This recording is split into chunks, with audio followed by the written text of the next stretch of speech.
ready to start the session on the right shot, part one.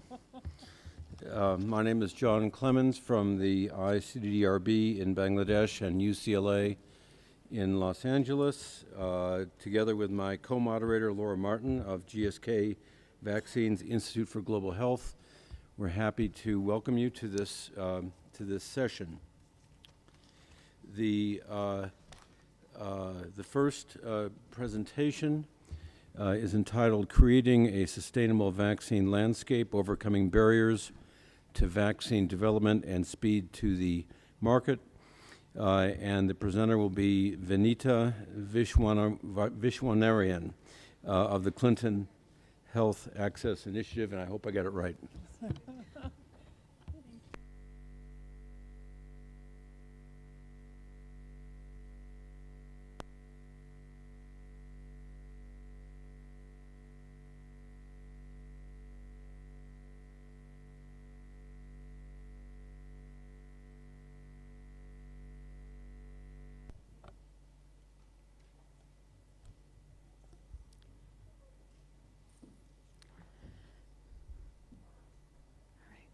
Good afternoon, everyone. My name is Vinita Vishwanarayan, and I'm with the Clinton Health Access Initiative. I'm part of the vaccines markets team at CHAI, as we're commonly called. We work towards accelerating time to market for new vaccines and also creating a long-term, affordable, and sustainable vaccine price. So today I'm going to talk about creating sustainable vaccine landscape for typhoid fever. The agenda for today's talk is around three topics. One, the elusive TCV vaccine. Two, understanding the drivers of low manufacturer interest. And concluding with how the global community can work towards supporting a healthy vaccine market for typhoid fever. So currently, there is no cost-effective intervention for typhoid fever, despite there being a high disease burden in developing countries and a strong rationale for donor support. So we understand the high disease burden. We know that there's a high incidence rate of 21 million cases and 200,000 fatalities annually, and it's mostly targeted, typhoid fever mostly targets children between the age of 2 to 14, and there's also a high prevalence of high resistance to first-line multi-drug treatments. On the flip side,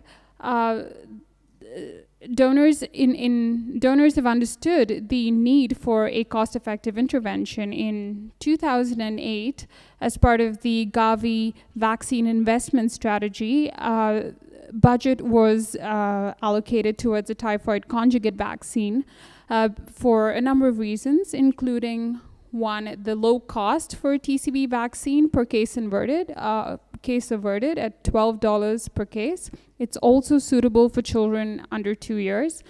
And a budget of $500 million was allocated towards TCV between 2009 and 2020, with the expectation that there would be a WHO PQ'd vaccine available sometime in 2010.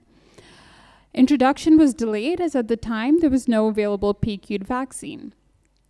If we look at today's vaccine supplier landscape for a typhoid conjugate vaccine, there are a number of suppliers that have a TCV vaccine in their pipeline, and we anticipate one or two suppliers to get pre-qualified by the next Gavi investment strategy in 2018.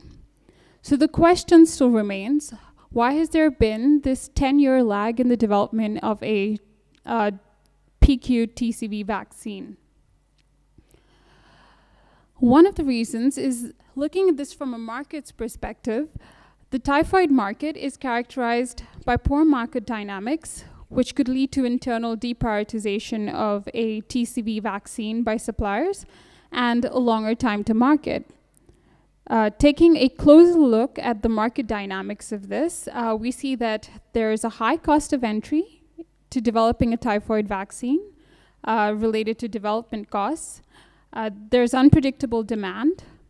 And finally, the markets are very fragmented in terms of it's very small volumes for a typhoid vaccine that could be dispersed within many countries. And this all, from a supplier's perspective, appears to be a very risky market. And there's limited supplier interest due to the low potential margins and the demand uncertainty associated with this market. To understand this more concretely, I want you to look at this from a supplier's perspective. So a supplier usually has 3 phases in the vaccine life cycle. So starting with vaccine development, then moving to introduction of the vaccine within a market, and then scaling it up. So during vaccine development, that's when a supplier faces a really high cost of entry because of high R&D costs, significant clinical trial risks, no suitable vaccine benchmarks. So if a supplier is first to market, the burden of evidence is on them. And all of this leads to a pretty high cost of entry. When a supplier moves to introduce the vaccine in the market, that's when they're faced with unpredictable demand.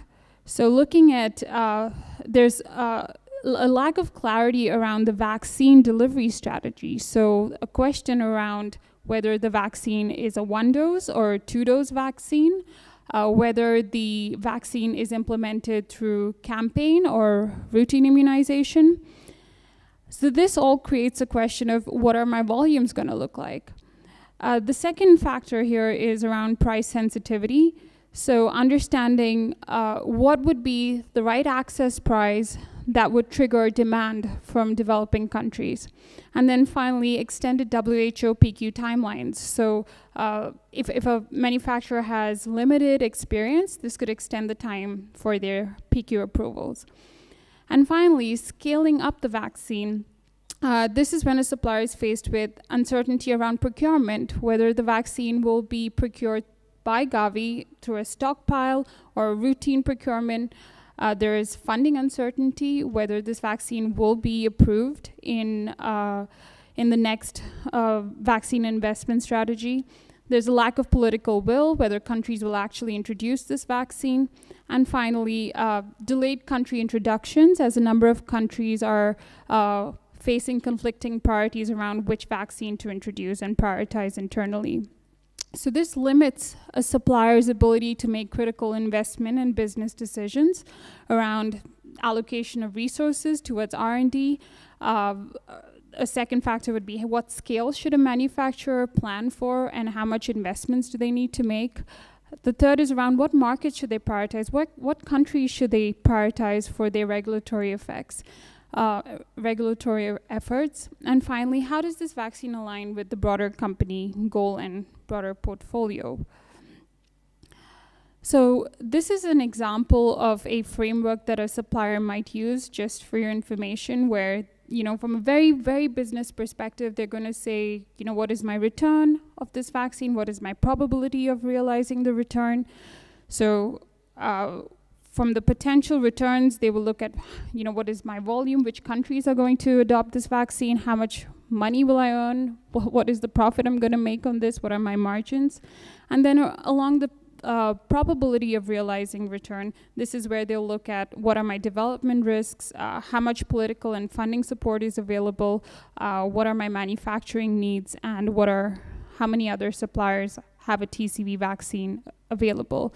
So what ends up happening is a lot of the suppliers, they will look at their vaccine portfolio and plot their vaccines within this matrix. Some of them are not so scientific, but ideally they would like to target vaccines that are on the top right-hand corner that have a high potential return and a high feasibility. So that's how they would make their decisions to prioritize a TCV vaccine. So what ends up happening is there's a long time to market for certain vaccines, for example, TCV, and suppliers are less likely to prioritize this vaccine given the uncertainties. So here are a couple of suggestions on how we as the global community can help suppliers overcome some of these barriers and risks that they might face when considering the development of a TCV vaccine. So there are 4 pillars here. The first one is around a demand forecast, where it's important to share the early estimates of potential vaccine demand with suppliers and provide periodic updates from surveillance studies and the implications. And there's a burden of evidence that's being generated within this amazing scientific community. So this will help suppliers understand, what is my scale? How much do I need to plan based on potential country uptake and demand? The second pillar here is around the creation of a country liaison, or an entity that is able to share country feedback on potential need and introduction timelines, and share country-specific issues around programmatic suitability. This will help suppliers understand what geographies they would need to prioritize, and also work to focus their regulatory or country registration efforts accordingly. And also engage on a country level. That's really important for suppliers. The third is around policy and funding. We're sharing information about what is the ideal product profile for a TCV vaccine, and what is the potential delivery strategy that would be adopted for this vaccine, as well as clarifying the price targets and funding availability. This is important for suppliers to understand what R&D budgets they should allocate for a vaccine, what kind of target costs of goods or cost per vaccine they're working with, so that they will understand whether it's just a minor tweak that is required or it's a complete innovation. So that will help them develop their R&D strategy and also develop a product profile that is suitable for in-country introduction. So whether it's a one-dose presentation or a multi-dose presentation, whether it's a lyophilized vaccine or if it's a liquid vaccine. So these are all considerations. It's important. And finally, the partner support around highlighting partnership opportunities within R&D or commercialization, as well as supporting suppliers with WHO PQ applications. So that's it for me. Thank you for your attention. I think there's one slide. Thanks very much. This paper is open for discussion.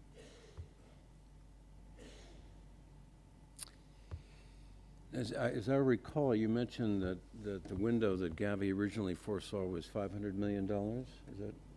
Yeah, that was the budget in 2008. Is that going to be enough now to break the vicious, the unvirtuous cycle that you describe in relationship to the market and investment?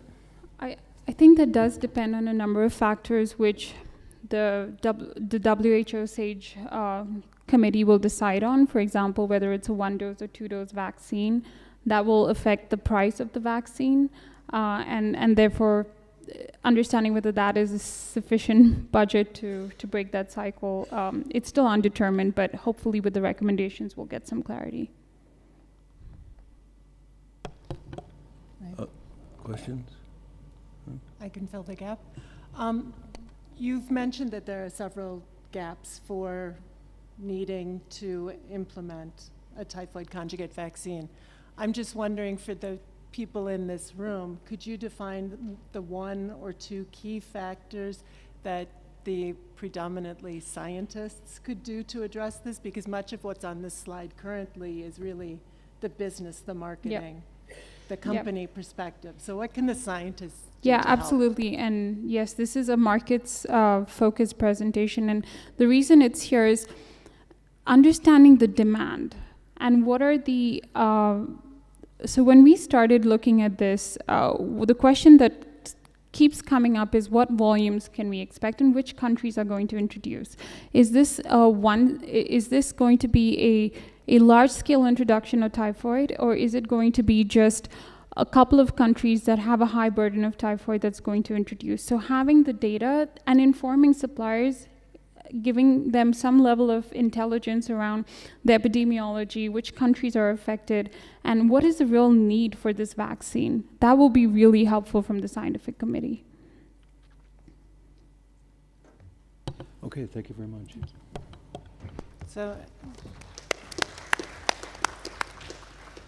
I think the answer to that last question was a very nice segue into our nice presentation by Jason Lowe, who will be telling us about the cost effectiveness of typhoid vaccines. And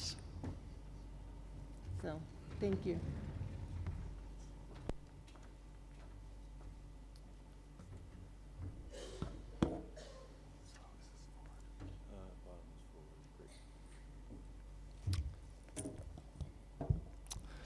Hello, my name is Nathan Lowe. I'm an MD PhD candidate at Stanford University, and it's my pleasure to be here today to talk about comparing strategies and thresholds for the VI conjugate vaccines against typhoid fever using cost-effectiveness modeling.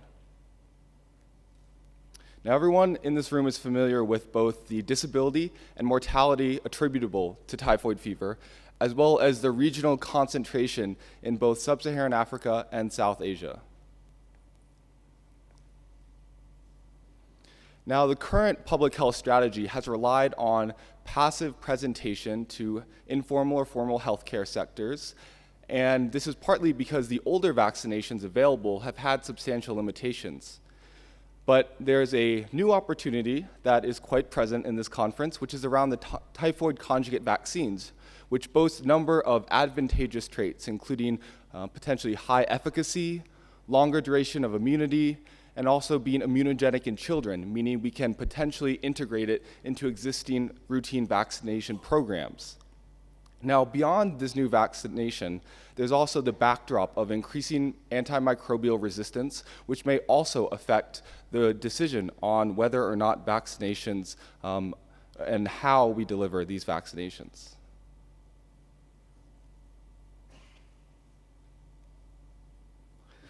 Now, the major objective of our analyses are around these new typhoid conjugate vaccines, and particularly these three questions here. So, what is the health impact that we could expect from these vaccinations if implemented in routine expanded program for immunizations, with or without a school-based catch-up campaign? The second question is, then, what are the cost-effective incidence thresholds for these respective strategies?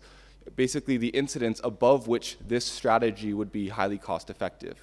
And also, what is the impact of rising drug resistance and the associated mortality on the value of these vaccines?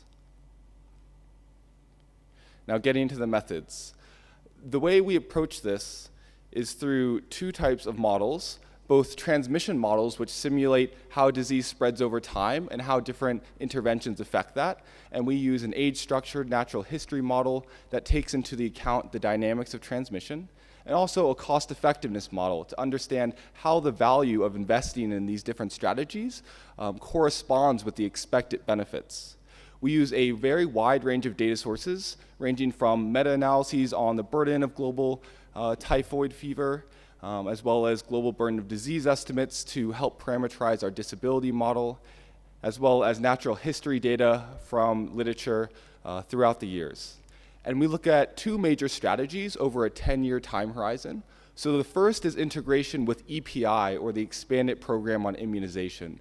And this is routine immunization of infants under 1 at about 85% coverage. And we also look at a more aggressive strategy where we have EPI and also a school-based catch-up campaign where we also do a one-time vaccination of school-aged children ages about 5 to 14 years old, and thinking about a coverage of about 75% for school attendance. And so these are the two strategies that we're going to assess.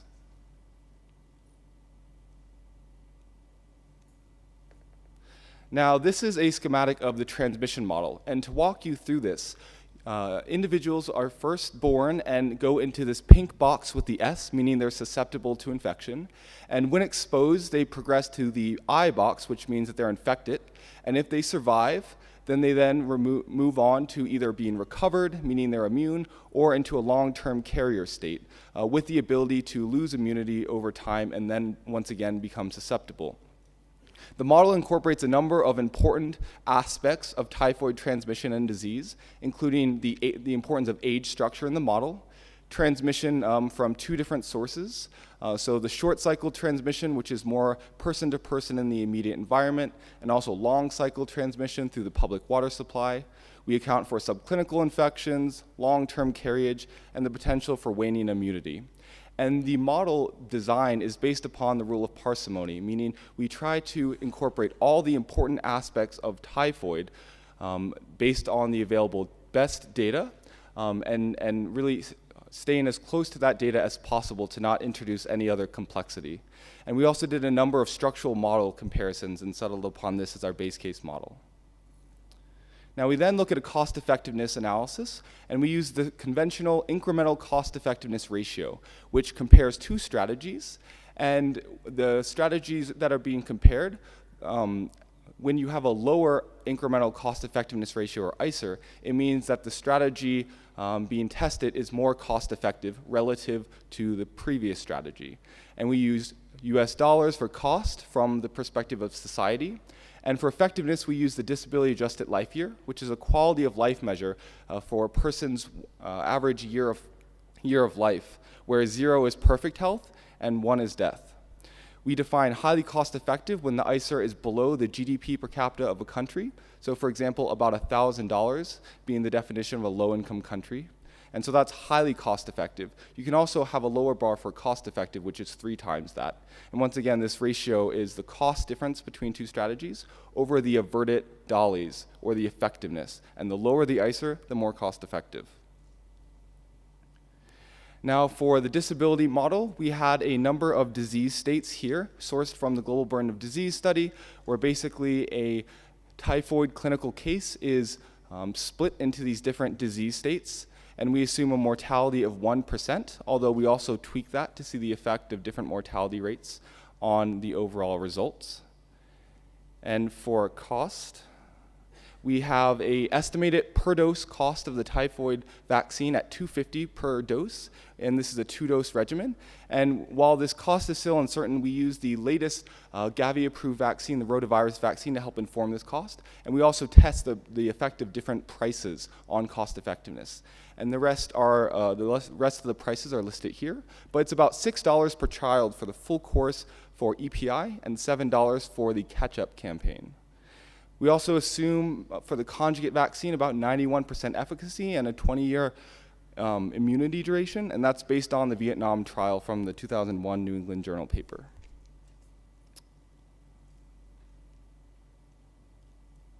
Now getting into the results. We first calibrated the model. So this is an example of taking the age distribution of cases. So you have annual cases on the y-axis and the age on the x-axis, where gray is the model and yellow is observed. We did this for a number of age groups, and you see that the model aligns well with the observed data, showing that we have that calibration. We then use the transmission model to simulate different interventions. So these are 2 settings. On the left, we have a medium incidence setting, and on the right, a high incidence setting. And we have annual incidence of typhoid on the y-axis and time over 10 years on the x-axis. And in blue, you see the status quo, the current burden of typhoid fever. And in red here, you see the routine immunization program, which is the EPI. And what you notice is a slow decline as you vaccinate over time, where at about year 5, you have a 40% reduction through routine vaccination. The second strategy shown in green shows a larger drop in typhoid fever, and that's because this also has the catch-up campaign where you vaccinate entire school-age children one time, and you notice that there's an initial drop in typhoid incidence, which would be expected, and then a slow rise. So basically the takeaway from this is that both EPI and EPI plus school catch-up campaigns avert substantial typhoid cases, and that EPI has just that slower decline because it's being staged in through routine immunization. We then looked at the cost effectiveness, and specifically we looked at what is the incidence in a setting for these 2 strategies to be cost effective. And we found that under the highly cost effective definition, settings that are above 50 cases per 100,000, it was highly cost effective to do vaccination through EPI, which is the routine immunization.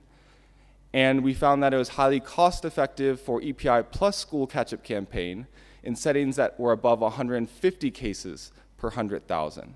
And so these are the two incidence thresholds for these two strategies. Now, if we use a more relaxed, cost-effective framework where the willingness to pay is higher, then these definitions, these thresholds go down. We also looked at the effect of antimicrobial resistance and the effect of increasing mortality of typhoid fever on these incidence thresholds. So you have the incidence threshold on the y-axis and case fatality rate on the x-axis. And this dotted line shows the base case estimate that I just presented. So green is EPI plus catch-up campaign, and blue is EPI. And you notice that with increasing case fatality rate, which may be associated with increased antimicrobial resistance, the incidence threshold decreases, which basically means that if typhoid becomes more deadly, then we want to vaccinate in lower incidence settings, which meshes with our intuition. Now, there are limitations of this analysis that are important to articulate. There's a lot of differences between countries, as well as uncertainty in the typhoid biology, as well as the constraints of common modeling assumptions. We used a general relationship between incidence and age distribution of typhoid cases because we tried to make this model generalizable to South Asia, and as well as the economic thresholds may be too high or too low for a particular setting. And we'd like to do context and budget-specific analyses. So if anyone is working with the Ministry of Health or a particular program, please come to me and I'll be happy to refit this model to your particular setting to provide also informative and more setting-specific estimates.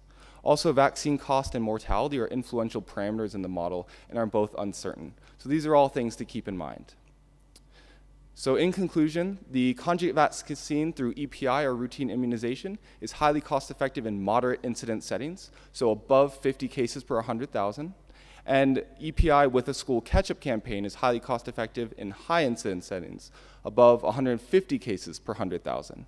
And these results were sensitive to case fatality rate, underscoring the need to consider rising antimicrobial resistance in the vaccine decision-making process. I'd like to acknowledge my funding sources and collaborators. So Jason Andrews, who's in the back here, is the senior investigator on the project, and the NIH and Stanford University for the funding. So thank you very much, and I'll be happy to take questions.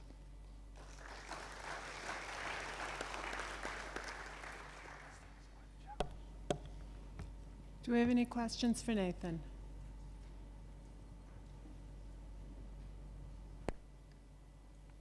Hi, Rick Malley from Boston. Thank you for a very nice talk. How sensitive is your model to your assumption about the duration of efficacy of the vaccine? Because 20 years for a conjugate would be a small miracle. So the question was about the duration of immunity. So we've tested this out in the one-way sensitivity analysis, which is basically where you take these individual parameters and you say, what if the vaccine lasted 5 years versus 20 years versus longer? And naturally, it is somewhat sensitive, although you'll notice that we used a pretty short time horizon in terms of the projection. So we looked at 5 years and 10 years, where you'd still expect a reasonable duration of immunity. And these thresholds that I presented right now were robust at both 5 years and 10 years. So certainly there is some sensitivity and that would be expected, but not quite as much because we use that shorter time horizon. Yes. Thanks, Nathan, for your nice presentation. Joke Bilke from University of Antwerp in Belgium. I was just wondering if you're planning to do, or did you do some probabilistic sensitivity analysis, like trying Yes. to account for all uncertainty on top of these one-way sensitivity analysis usually? Yes. Oh, okay. Yes. So the question is about probabilistic sensitivity analysis, and so it's an extension of the one-way sensitivity analysis. So rather than varying one uncertain parameter like cost or coverage at a time, you vary them all simultaneously in a large simulation. And you also can propagate the uncertainty from the Bayesian calibration of the transmission projections as well. And you put all the uncertainty together and you create an interval. So very common, like a credible interval or a confidence interval, you can provide that around these incidence thresholds. So we have done this. We don't have it just due to time. And we'll be happy to talk about that. But certainly there's a wide range due to both the biology aspects as well as context-specific aspects. And what I do think, and that's why I brought this up, is that I think it would be really great When countries and ministries are making these decisions, we can at least account for and adjust for the country-specific differences, which you wouldn't really incorporate in a probabilistic sensitivity analysis that's focused on uncertainty. But certainly, so in summary, we have done this. There is an interval and certainly a large amount of sensitivity and uncertainty around these estimates.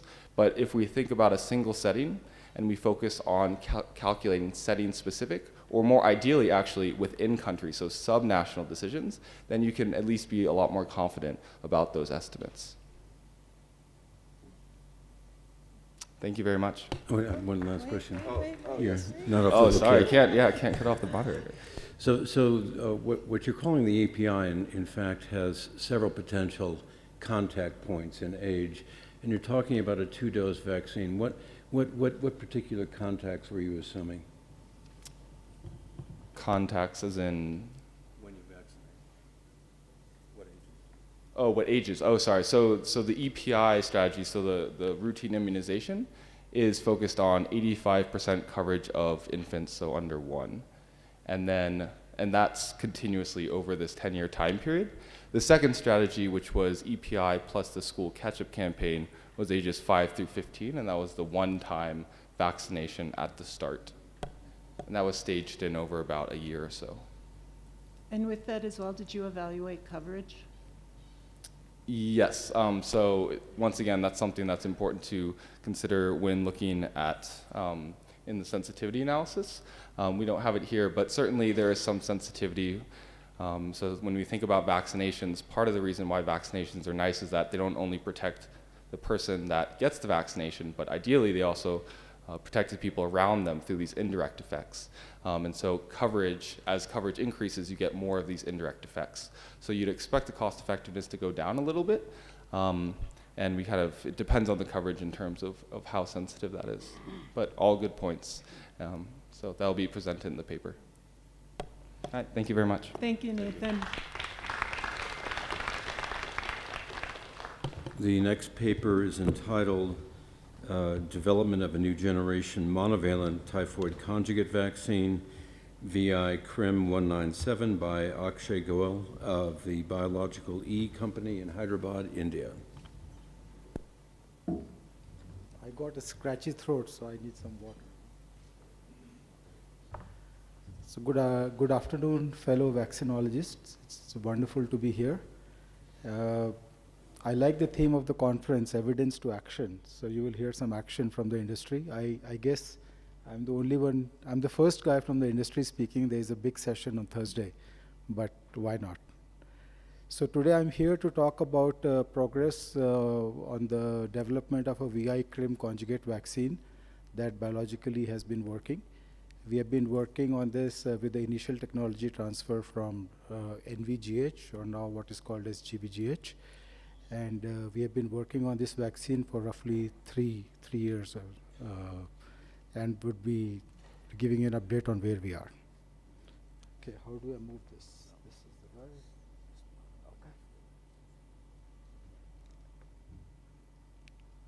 Okay. Okay. Sorry.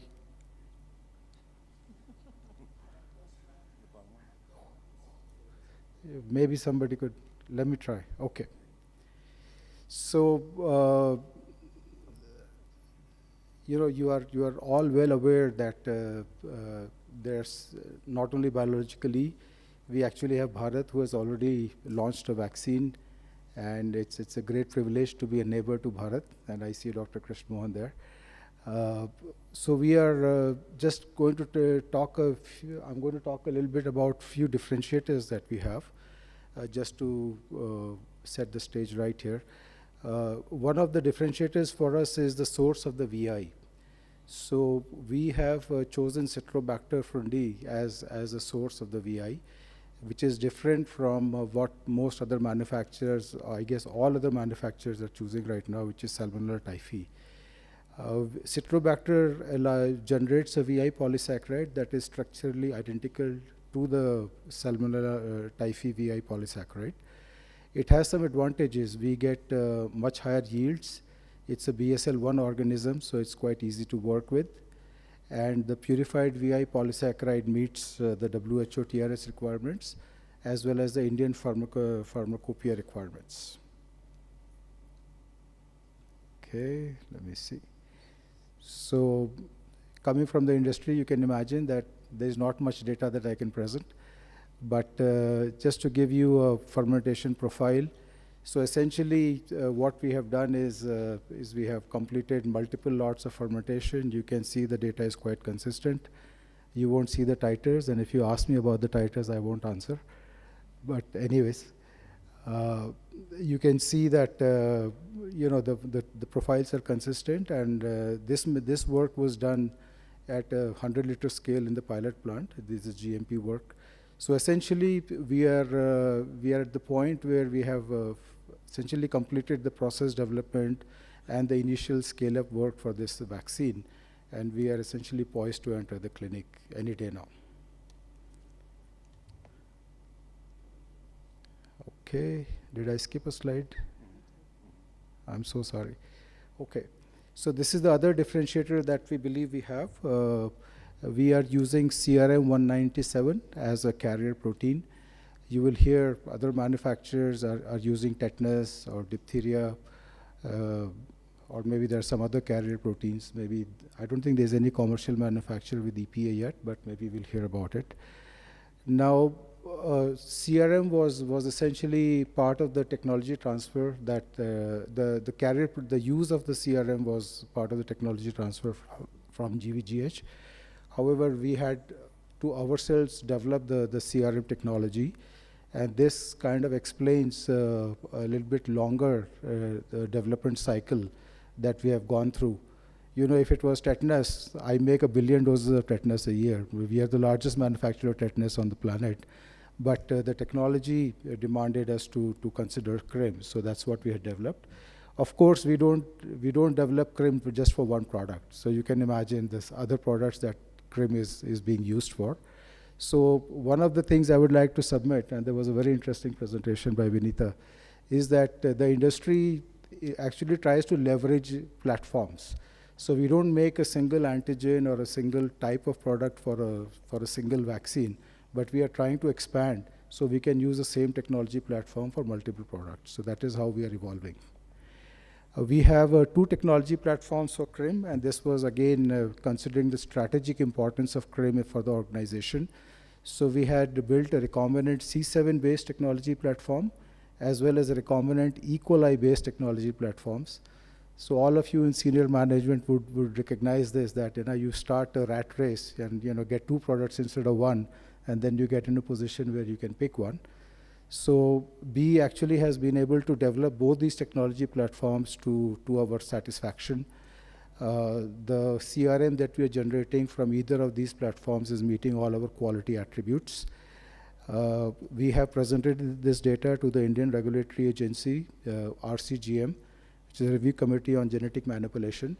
This is something unique with the Indian regulatory system, where we have to go to RCGM if we have a recombinant term anywhere associated with our product. So it adds a little bit of complexity and timeline before we get to the real business of the clinical trial. But that's the law of the land which we have to follow. So the good news is we have made presentation to RCGM, and it has been accepted. We have also made a strategic decision to proceed with the recombinant C7 derived CRIM for the typhoid project.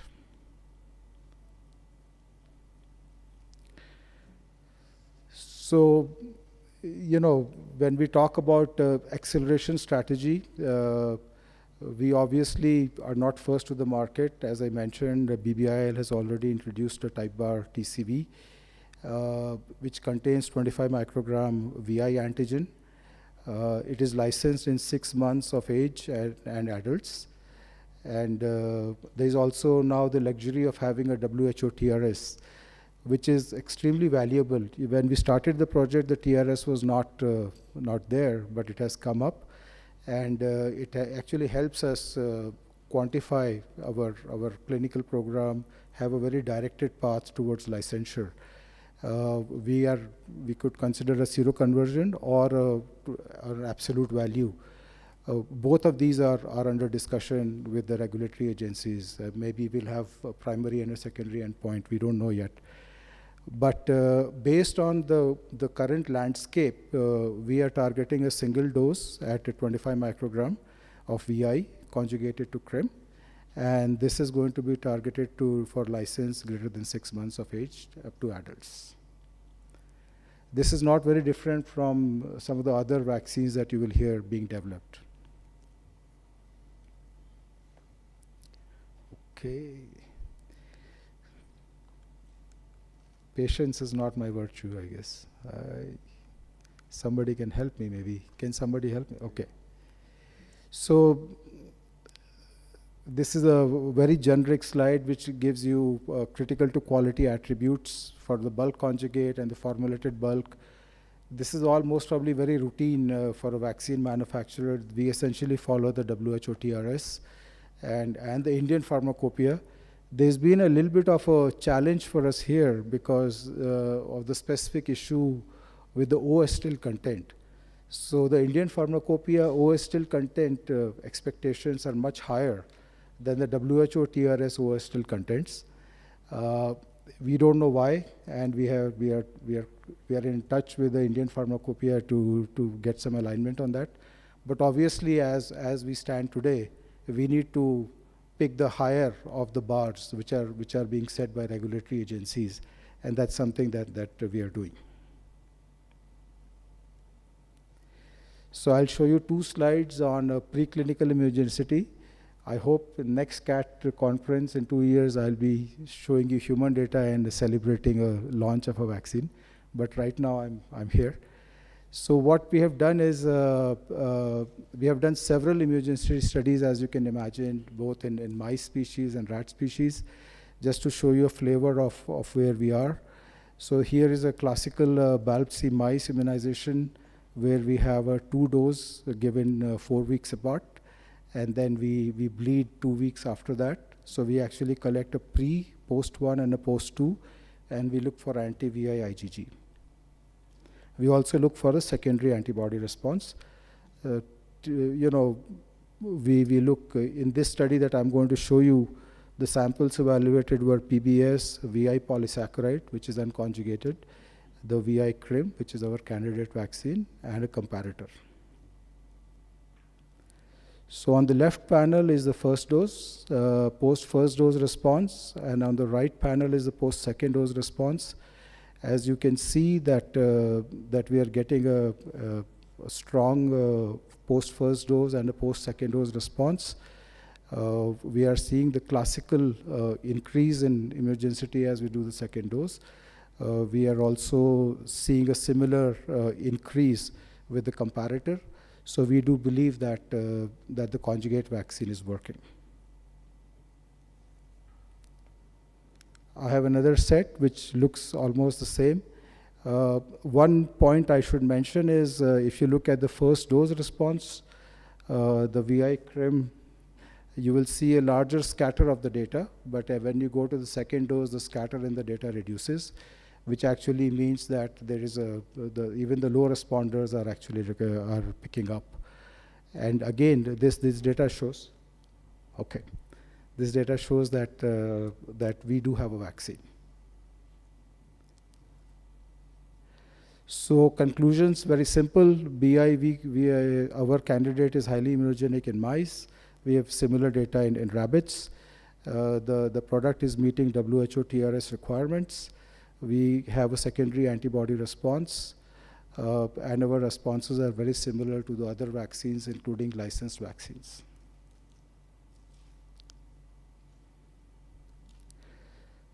So we have gotten our CGM approval, PCT has been completed, process development scale-up activities have been completed. The clinical material has been made, both drug substance and drug product. The phase 1 is supposed to start any time now, or a phase 1/2 as we are proposing. Large-scale clinical manufacturing is planned later on this year. We target an NRA licensure in 2018 and a WHO PQ in 2019. Thank you so much. I would like to acknowledge our technology providers, GBGH, and thank the conference organizers for this invite. Thank you very much. This paper is open for discussion.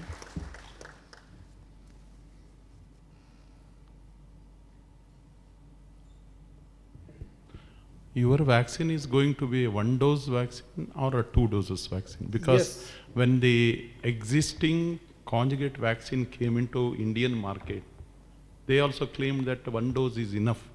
But over a period of time, now they have come out with their recommendation, including the Indian Academy of Pediatrics, which is the recommending body in India, says that now a booster dose is necessary. But when the timing of the booster dose, when to give, is still an unanswered question. But on an average, they say around 2 years from the first dose, you need to give a second dose if the first dose was given around 9 months, 9 to 12 months. So what is your... That's a very good question. At this point, the entire industry is based on the lead that taken by the first person who hits the mark, which is Bharat, is a one-dose vaccine. We will study a two-dose vaccine in our phase 3, two-dose regimen in phase 3, but those will be the classical, not the 4 weeks, 6 weeks apart, but actually a dose given a year or two later and stuff like that. So right now, the TPP is a single-dose vaccine for 6 months plus. Cal. Hi, thank you. My question's sort of similarly related to one-dose, two-dose. So in your animal immunogenicity study, you showed a nice boosting to that second dose. Great to see that. You also pointed out there was quite a spread of responders to that first dose. So is that a concern at all? And you've mentioned just now in the response to that last question about potentially having 2 doses for your phase 3. With your phase 1, phase 2 study, have you got plans for more than 1 dose in that? No, we don't. Right now, for our phase 1 and 2, we have a single-dose protocol that we have submitted. It's very difficult for us to be in a, let's take a case of Menafrivac or some other vaccines that have been recently launched. Menafrivac was launched as a single-dose vaccine, and over time, based on the data, a booster dose has been given. So maybe that maturation of the market will occur, but at this point, we are targeting a single dose. And any concern about the animal data that you've got the spread? Well, just see as you go to clinical. Well, this is the classic battle we all face: is animal data versus human data.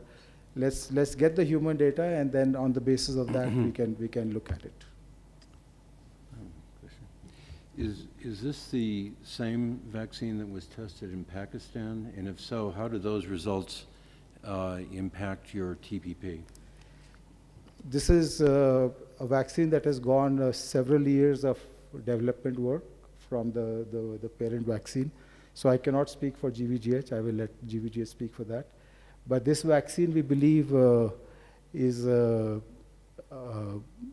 meets all the WHO TRS requirements, and we believe this vaccine is going to be safe, immunogenic, and affordable. Any further questions or comments? If not, thank you very much. Thanks.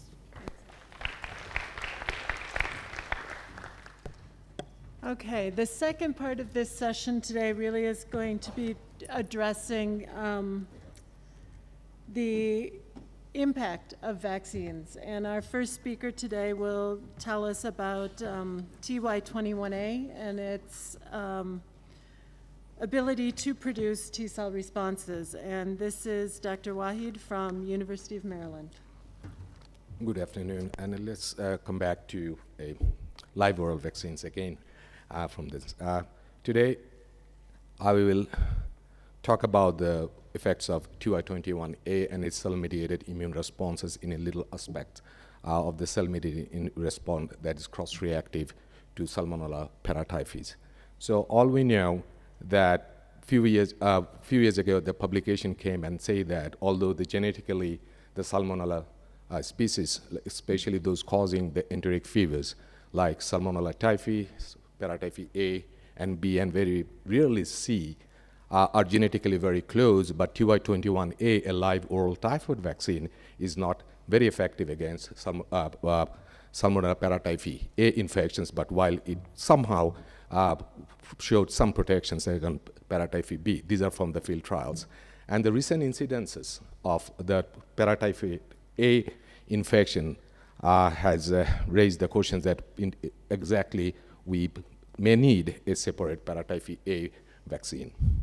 So whenever we try to develop a new vaccine, especially with the live oral vaccines, one of the important thing is that to understand the TY21A mediated immune responses, because TY21A is giving some 65% about our other measures of protections for a long term, more than 5 to 7 years.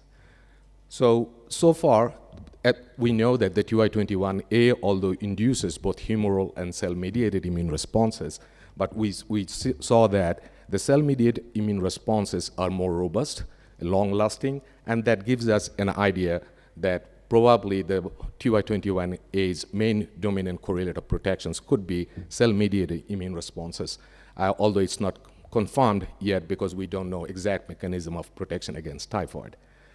So today, another thing is that instead of the TH1 responses, we also know that interleukin-17 or TH17 pathway is especially very important in protecting against the intracellular bacteria, especially those acts on the mucosa.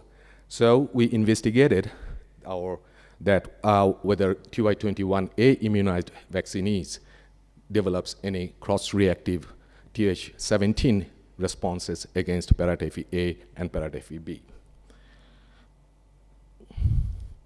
So just in brief, let me explain our experimental model. We do in vivo experiments. First, we vaccinate the volunteers. We collect the PBMCs pre-vaccination, day 0 samples, and some post-vaccination samples. And in that case, it was day 42 and day 84 samples. And then we cryopreserve those PBMC. But before starting the experiments, we take some part of this PBMC to generate EVV transformed B cells. These are immortal cell lines that gives us a very constant resource of antigen-presenting cells. Then these antigen-presenting cells, that is EVV transformed or autologous B cells, we infect them with various infections like typhi, paratyphi A, and paratyphi B. We irradiate them, and then we co-culture them with the effector cells, that is the PBMC, from pre-vaccination and post-vaccination samples. After overnight incubation, that's we want to do the ex vivo stimulation instead of prolonged in vitro exfoliations. We did these experiments in presence of Golgi blockers so that we can collect stain the cells intracellularly and see the effect. So just to show an example that when we made these antigen-presenting cells infected with the Salmonella typhi, paratyphi A, and paratyphi B, they indeed expressed the Salmonella antigens on their surface. So when we analyze, here there's some details of the flow cytometric analysis we do. In brief, what we do, that we measure the effects by subdividing the cells, CD4 cells, into 4 subgroups of the subsets of the effector memory cells.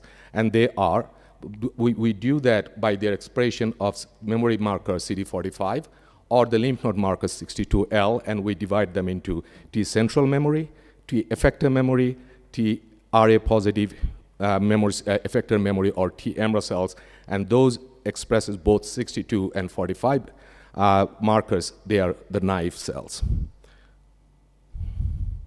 So here's one example from a volunteer that when we gated the CD4 T cells producing interleukin-17, we can see that if we further see these cells in subgated into the IL-17 secreting cells, into their characteristics, whether they simultaneously secrete TNF-alpha or interferon gamma or TNF-alpha or IL-2, we see that they indeed, some of the subsets are multifunctional in a sense that they secrete more than one cytokine, IL-17.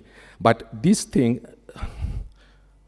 These calculations can be very easily done by an FCOM tool that is present in the WinList, which categorically subdivides these multifunctional cells into different subsets depending on their expression of CD107, a potentially cytotoxic marker, or the cytokines they secrete, like interferon gamma, TNF alpha, IL-17, MIP-1 beta, etc.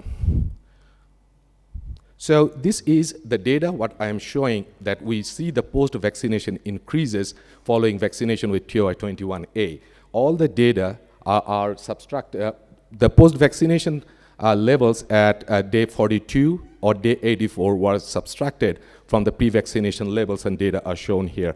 And we can see that when we see the total IL-17 cells in T effector memory population, and this is the subset of the memory cells, CD4 and CD8 are mostly produces the cytokines, we can see that in response to Salmonella typhi, Salmonella paratyphi A, or Salmonella paratyphi B, we see some cross reactions.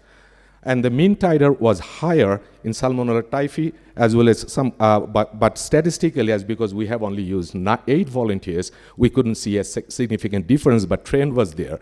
And if we put a cutoff at 0.05 increase and try to consider who are the responders, we can see that the responders were almost similar against Salmonella typhi and paratyphi B, but there was less responders when responding to Salmonella paratyphi A. So the same cells, when we divide them, these IL-17 cells, into 2 groups, the cells which are only secreting IL-17 as a single positive or S, and then the next one which are secreting more than one cytokine, including IL-17 as multifunctional cells. And we can see that post-vaccination increases were almost seen mostly in the multifunctional cells, and they were significantly higher the corresponding single positive cells. But in case of Salmonella paratyphi, there was not a big difference seen between the single positive cells and multifunctional cells. Again, when you look for the responders, we see that there is a similarity between Salmonella typhi and Salmonella paratyphi B, but not with Salmonella paratyphi A. So next, what we usually do, we try to subgroup the multifunctional cells, that what are their characteristics. They can be double positives, like IL-17 plus any other marker.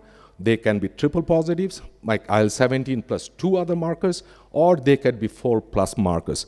The IL-17 cells that was secreted was not a huge amount of cells, so that we could not identify a very specific subset.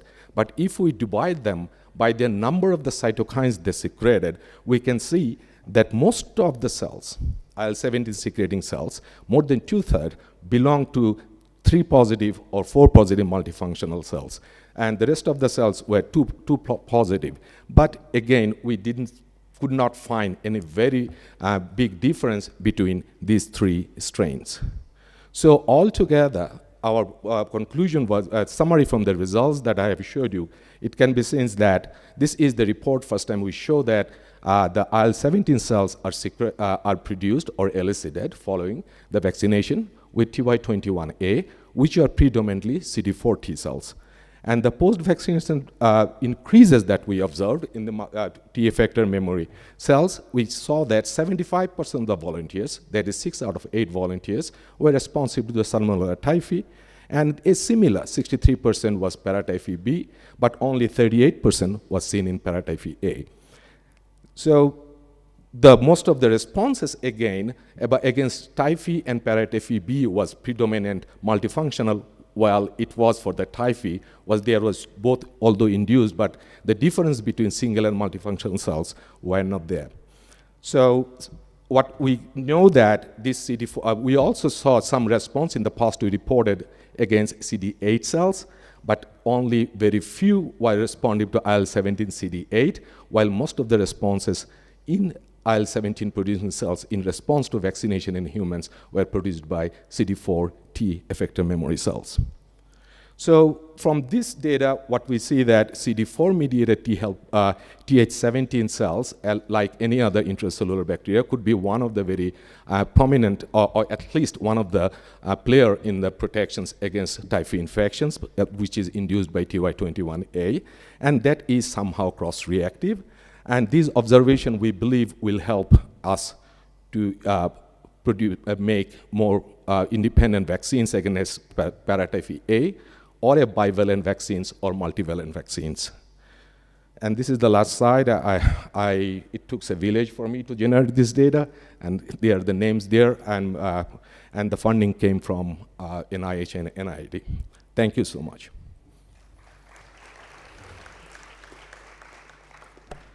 Do we have questions? Please, Cal. Nice presentation. And first thing with the IL-17, it's obviously the story from NTS has sort of implicated Th17, IL-17 in gut mucosa and that barrier side, particularly with the interference with HIV. I just wondered if you had any comments on that. And secondly, I'm not sure if you do, but have you got any idea of what the specific antigens might be that are driving this? First of all, I cannot comment on specifically on NTS because you're the expert and see. But I think a few years ago from the ICD Derby, they also produced that following infection, typhoid fever patients also have the cells secretes IL-17. So it is reactive or protective at this moment from this infective model. I cannot comment. But if we take the example from other vaccines and infections like HIV, progresses, and if I take the example from the candidate vaccines, again, tuberculosis and Helicobacter pylori, all emphasize on the induction of IL-17 as a protective mechanism because it connects the innate and the adaptive together. It recruits the other cytokines. That is very important. And what is the second question? The second one was, have you any progress in terms of the antigens that might be the target yes, we of this? tried. But this is a very difficult thing. I think you must be also acknowledging that when we vaccinate with a live oral typhoid vaccine and it expresses so many antigens, and when in fact if it's not a subunit vaccine, so it's very difficult experimentally to have confidence on some specific antigens. But no, IL-17 we don't know, but we know that when we do the flagellin and others, there are some specific response to Th1. Thank you.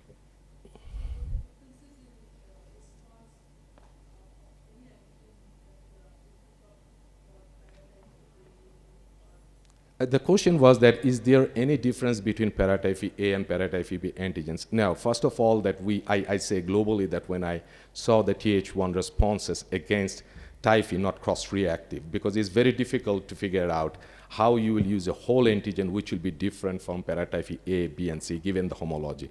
This is one. And number two is that in our experimental model, the problem is that we cannot induce a huge amount of IL-17s that is detectable subgroup, and the differentiation are there.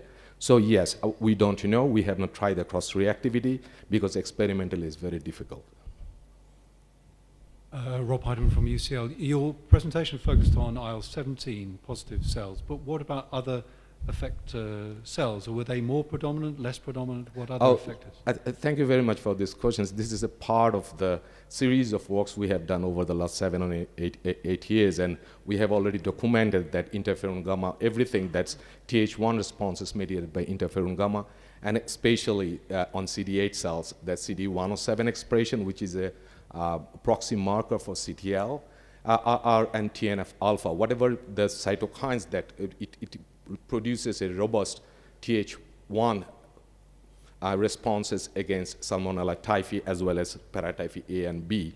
And most of the time, what we saw that post-vaccination increases could be more differentiated or very easy than the single positive cells, giving us the notion that probably vaccination increases the characteristics of the interferon gamma secreting cells, for example, or the MIP1 beta, rather than not the magnitude, but their characteristics. So that is one thing, that you cannot see a big difference when you consider only interferon gamma. There was not a big difference, for example. But when you segregate those cells into multifunctional cells or a specific subgroup of cells like interferon gamma and CD107 positive cells, then we can see the very definite changes that is occurring, which is more prominent than total interferon gamma. So that was our point, that probably the dynamics changes, the kinetic changes in the multifunctionality of the cells, probably one of the key of looking into vaccine-induced CMI. So how do you work out which are the most important? Sorry. Excuse me, Rob, can I ask you to take this up afterward? We need to move on Sure, to the thank you. next presentation. Thank you. Thank you so much. The next presentation is entitled Exploring S. typhi-specific HLA-E restricted immune responses in pediatric and adult TY21A recipients using mass cytometry by Mark Rudolph from the University of Maryland. Thank you. First, I want to thank Rezwanul for taking the immunology plunge. I hope you're all warmed up now. And let's see if we can get this going. Okay, so we at the CBD are extremely fortunate to have recruited a number of pediatric TY21A recipients from our Travelers Clinic. We collect blood, saliva, and stool, both pre and post-vaccination, and have been accumulating immune data side by side with adult TY21A recipients for the past year or so. And I've got shown here the total number of pediatric volunteers we have so far, as well as the age of the volunteers I've tested, both pediatric and adult, side by side. So why explore the age-related differences in immune responses? The rare studies in healthy pediatric volunteers responding to vaccines are generally based on viral vaccines, and even those responses are diverse between the vaccine target. So there's no real trend that you can show both among effector responses and even for threshold and inducing immunity. Our lab has shown that children may have less multifunctional responses than adults in response to stimulation with superantigen. So using SEB, which if you're unfamiliar is a tool which we can use to essentially lock the TCR into the on position, resulting in a constant activated responding state. We can see, we've seen now on 2 different platforms that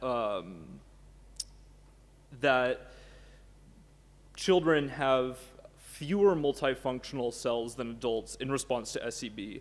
And this is potentially important with respect to typhoid, as it results from a challenge study in adults showed that S. typhi responsive multifunctional CD8 T cells correlate with protection from development of disease and reduced disease severity.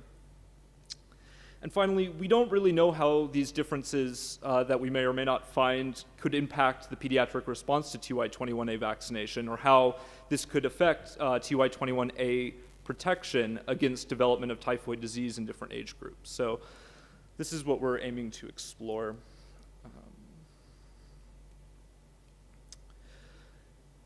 This is data that or a table that I've adapted from a paper that Dr. Levine actually published back in 1987, looking at TY21A efficacy in children in a field study, very large field study.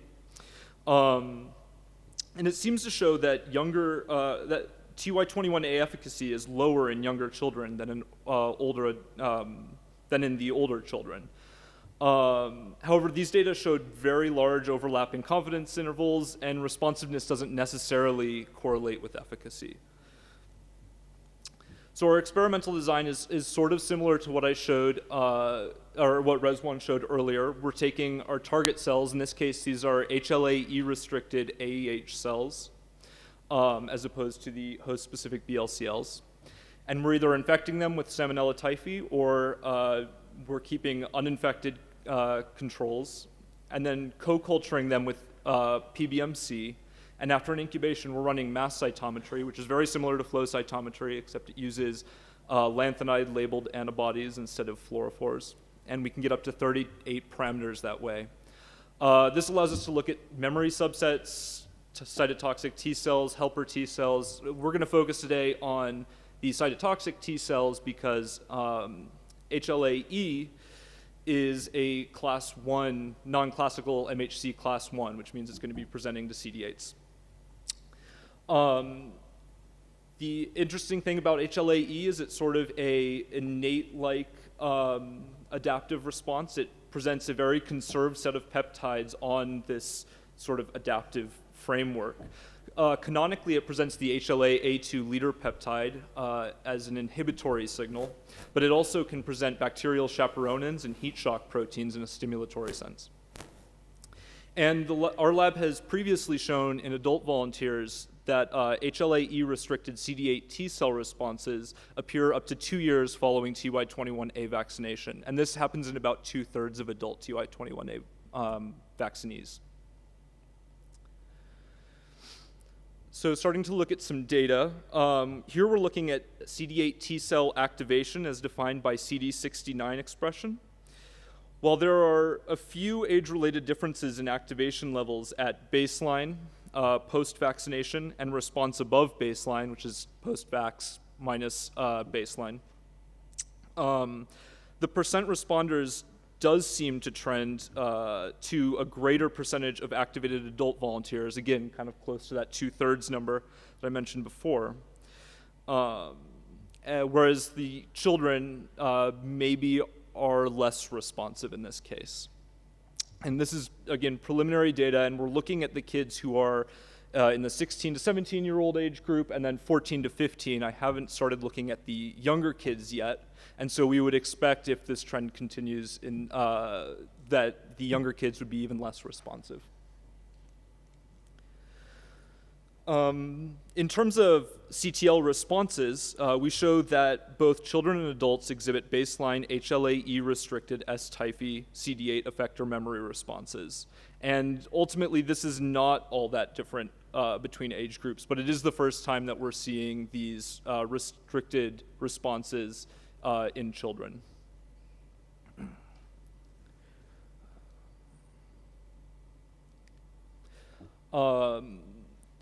Observing memory responses now, this is, again, the vaccinated response, or the post-vaccinated response minus baseline, again, show no real age-related differences in these, between these teenagers and adults.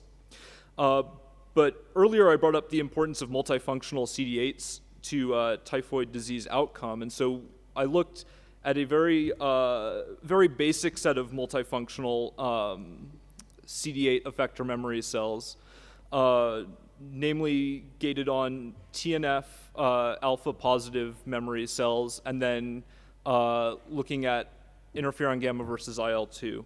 So this allows us to find a nice triple positive and a couple double positive populations. And we're starting the preliminary analysis is starting to show some differences in increases above baseline HLA-E restricted S-typhy responsive multifunctional CD8 T effector memory cells between children and adults. But this is not nearly to the level that we see in SEB, where it's very striking. I do want to point out, though, that this is a very basic look at multifunctionality, and we're beginning to readdress using FCOM, which Rezwan talked about a little bit, as well as other dimensionality reduction tools for these very large data sets. So did I just, yeah, I missed. Okay. So what I've shown here is that expression of activation marker CD69 on CD8 T effector memory cells provides preliminary data that HLA-E-restricted S-typhy responses are observed in a higher proportion of adults than children. Children also exhibited baseline HLA-E-restricted CD8 effector memory responses to S-typhy antigens, which suggests previous exposure to HLA-E-restricted antigens. It also appears that for some functions, the proportion of responders following vaccination in adults are higher than children, higher than those in children. And this data I didn't really show, but there are some effectors that that have that same trend where the adults are more responsive than kids, and that is very preliminary still. And then finally, we've shown some differences in increases above baseline HLA-E-restricted S-typhy responsive multifunctional CD8 effector memory cells between children and adults. But these differences are much less than what we've observed in SCB before. In the future, we're going to be expanding our HLA restriction experiments to include our youngest volunteers. I believe any trends that we are seeing now are going to be amplified once we get down into the younger volunteers. We are going to continue our analysis of soluble antigen data, which I don't have shown today, didn't have time to go over that, but this will help us look at responses in pediatric and adult helper T cells.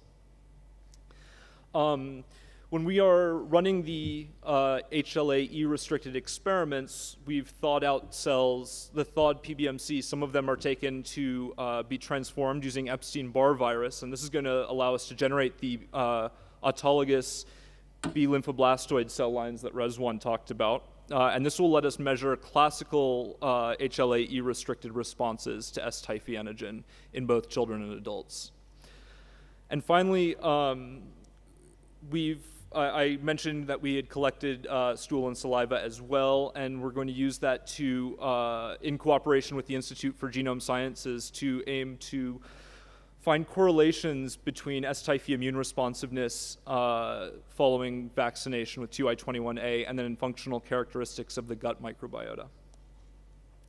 And with that, I would like to thank the Center for Vaccine Development and my thesis committee. And I'd be happy to take any questions. Thanks very much. This paper is open for discussion.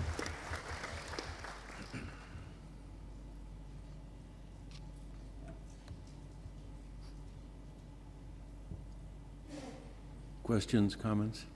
Dr. Kadri, you look like you're, why don't you go to the mic?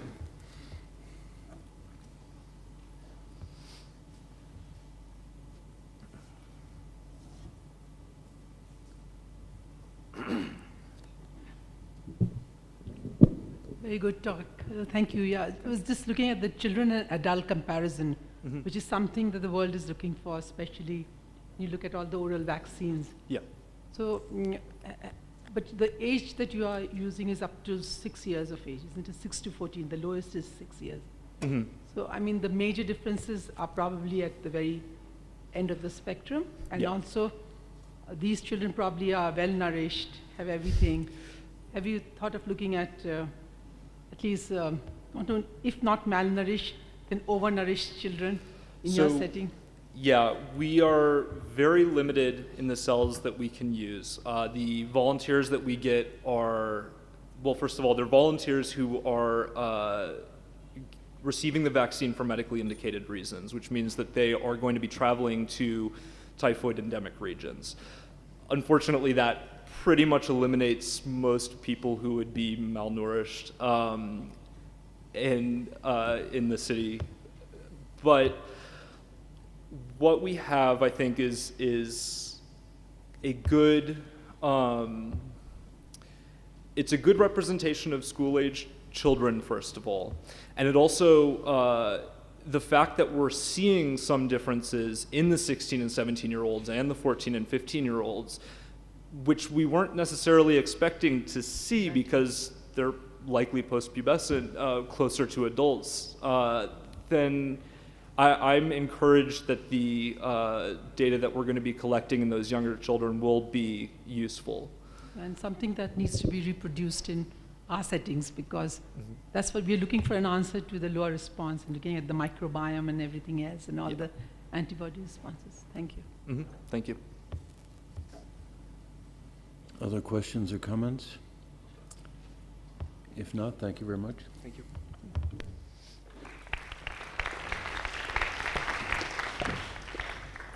So our final presentation in today's session will take us from the impact of vaccines on human immunology to the effect on the bacterial genome. And our presenter is Zoe Dyson from University of Melbourne.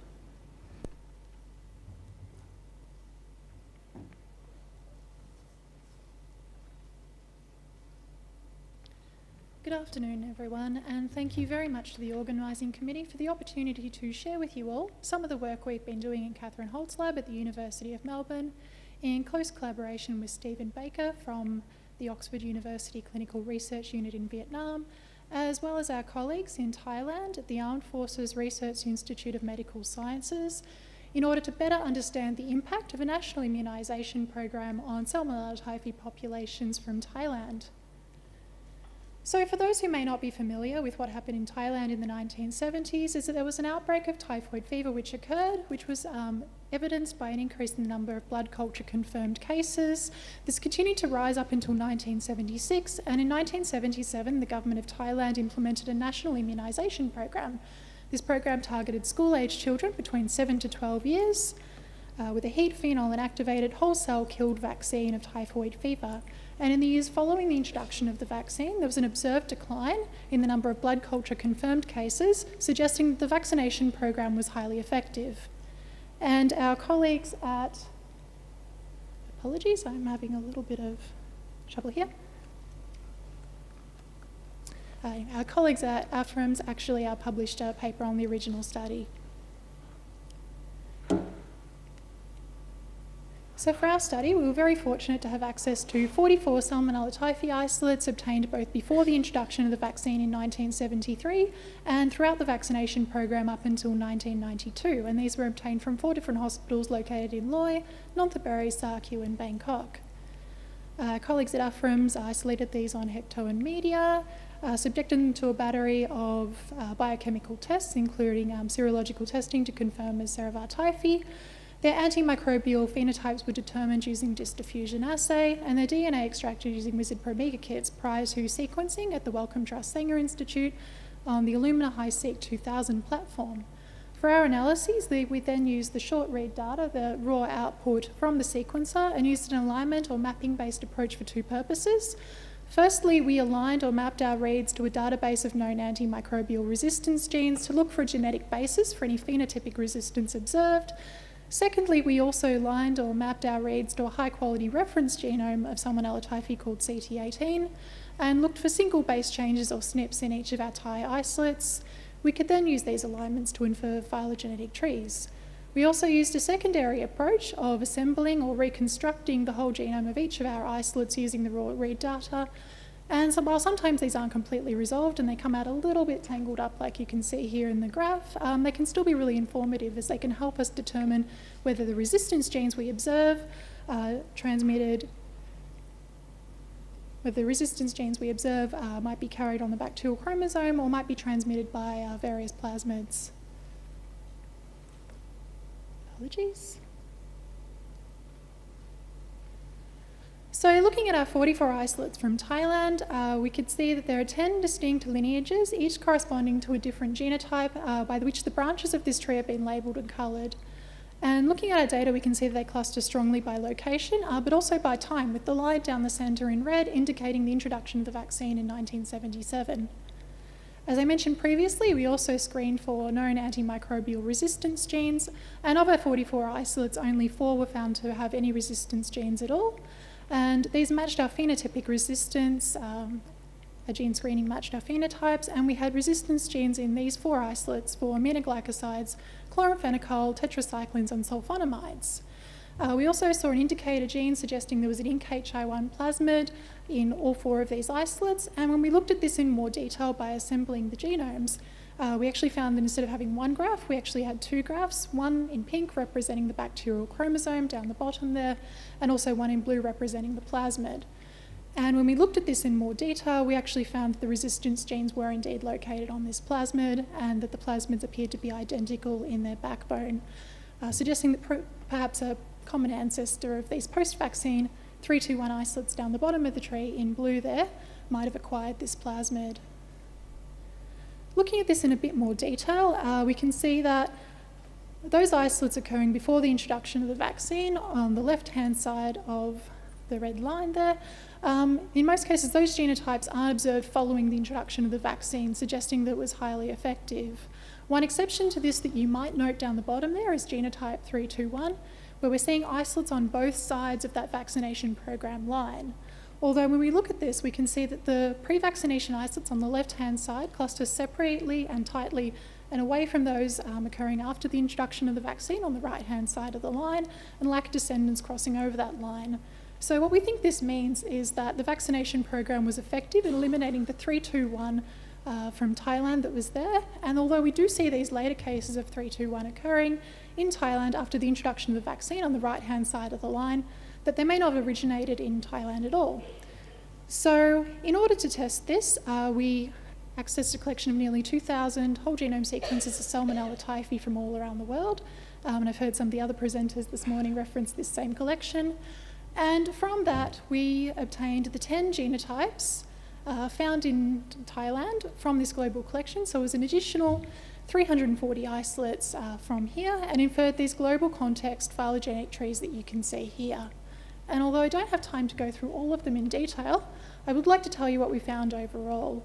And that is when we looked at the genetic distance of our post-vaccination Thai isolates to both their closest relative that was in Thailand before the introduction of the vaccine, in the grey lines that you can see for each isolate, to its closest relative in the global collection, in the coloured bars, that the coloured bars were typically shorter, indicating a smaller SNP distance, and that they were more genetically related to the isolates in the global collection than what was in Thailand before.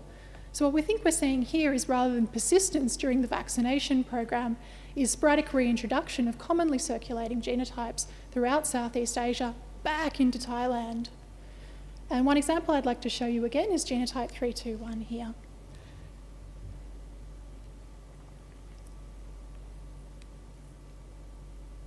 Apologies.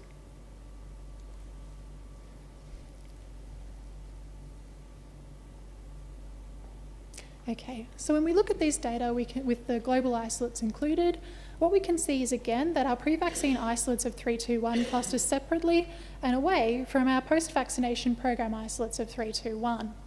And that when we look, and they're all in red in our Thai isolates, and when we look at these more closely, we can see that our post-vaccination isolates down the bottom of this tree here from Thailand in red cluster very strongly with those from Vietnam in orange, and differ from them by as few as 7 base changes or SNPs. And this is suggesting to us that we're not seeing persistence during the vaccination program again. We're seeing reintroduction from Vietnam back into Thailand. And this was further supported by the presence of the antimicrobial resistance genes on the NKH1 plasmid. Looking here, we can see that our Thai isolates carried a similar array of antimicrobial resistance genes to what was observed in Vietnam in 1993 in CT18, again suggesting we're seeing this reintroduction back in from Vietnam. So to conclude, our study is suggesting the vaccination program was highly effective, as we're seeing elimination of the endemic typhi present in Thailand before the introduction of the vaccine, as the genotypes there before aren't observed afterwards. And although we are seeing these later cases of typhoid fever occurring after the introduction of the vaccine, these don't appear to be originating from Thailand itself. They don't appear to be indicating persistence during the vaccination program. They appear to be indicating reintroduction of common circulating genotypes back into Thailand, and we can see that echoed in our antimicrobial resistance data as well. And I think these data are really promising, as they suggest that if we were to implement large-scale immunisation programs in endemic areas, it might be possible to achieve long-lasting disease elimination, although we need larger, more prospective studies to confirm this. Furthermore, I think the framework that we've used, genetic epidemiology-based framework to monitor the impact of the vaccination program, might be useful for future vaccines that will be rolled out.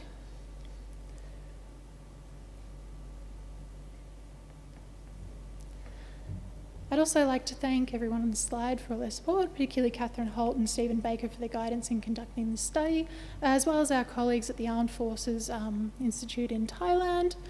And I'm very excited to be working alongside some of you on the upcoming Strata project that will use similar techniques as we've used in this study to inform the implementation of future typhoid fever control measures. And we were very pleased to have this paper published earlier this year in PLOS Neglected Tropical Diseases.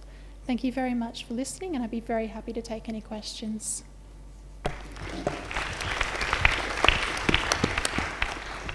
So do we have any questions for Zoe?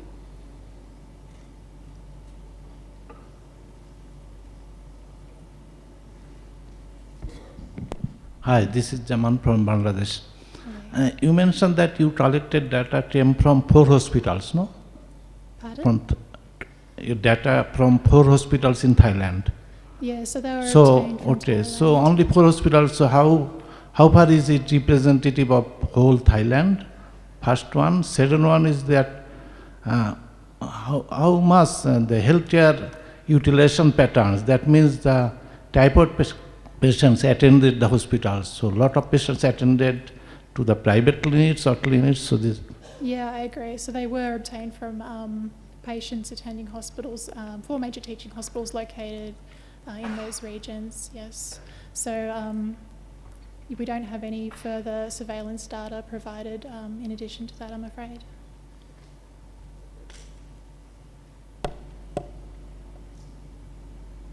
Do we have any other questions, comments, thoughts, reflections? Anita.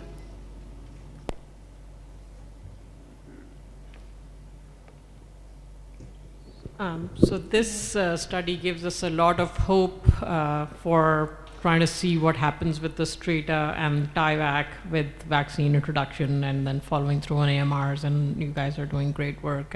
Catherine, she's been amazing in all of her thinking in this, so very grateful. Thank you.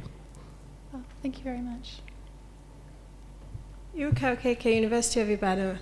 One thing that your study appears to illustrate is the importance of archiving strains locally before vaccines are introduced so that they can be properly monitored.